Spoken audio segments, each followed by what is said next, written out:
Picture a crowded room. In the center, there's always one woman who seems to have a magnetic pull. She's laughing, telling stories, effortlessly holding everyone's attention. From the outside, she looks completely whole, unbreakable. Fast forward a few hours. That exact same woman is sitting on the edge of her bed in a quiet, dark apartment, entirely alone, and she is crying.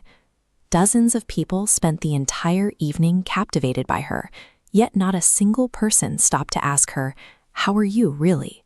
This animated diagram illustrates a subconscious agreement society makes with highly capable people.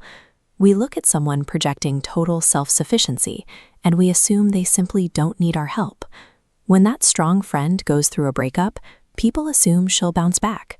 When she's overwhelmed by stress, they figure she's got it under control. We hold back our offers of support because she always looks perfectly fine. Projecting absolute strength drives support away. It creates an aura of invincibility that makes confidence an isolating experience, effectively signaling to the world that you are emotionally untouchable. To understand why someone builds this kind of isolation, we have to look back at where the instinct comes from. Imagine a young child crying over a broken toy, only to be told by adults to toughen up.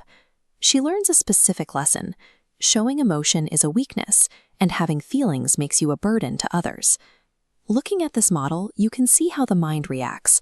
That core self starts drawing rings of armor around itself to form a protective shield. The child decides to suppress her emotional needs to ensure her own safety and avoid rejection. As she grows up, society rewards this armor. She earns professional promotions, gains social respect, and builds a reputation for being flawless in a crisis. The problem is, because the people around her never see her struggle, they conclude she simply doesn't experience pain the way they do. A shield designed to keep judgment away inevitably thickens into a wall. It traps hidden pain inside while locking genuine human connection out. Let's test this dynamic in the real world with a specific case study. A close friend goes through a severe crisis and calls our strong friend at midnight. She unloads all her fears and stress, treating the confident woman as an unshakable rock who can handle anything. The crisis is resolved, the call ends, and the confident woman is left sitting in total silence. In that quiet room, she is forced to confront a terrifying question. If my life fell apart right now, who would I call? She scans her contacts and realizes she can't think of a single name. Over the years, she has curated a life where no one is allowed to see her struggle. Acting as the emotional anchor for everyone else guarantees the total absence of your own emotional safety net. That night, the woman did something counter-instinctual. She texted her friend back and asked, "I need to share something too, if you have the time." The friend's shock reveals a difficult truth. People cared, but they were effectively locked out by her decision to never appear struggling. Vulnerability is the functional doorway to intimacy. As these guarded nodes illustrate, showing a crack in the armor allows another person to move closer. Saying, "I'm fine," enforces a boundary keeping people at arm's length. Admitting struggle invites connection, creating reciprocal emotional support. To dismantle this psychological wall, start with one action this week.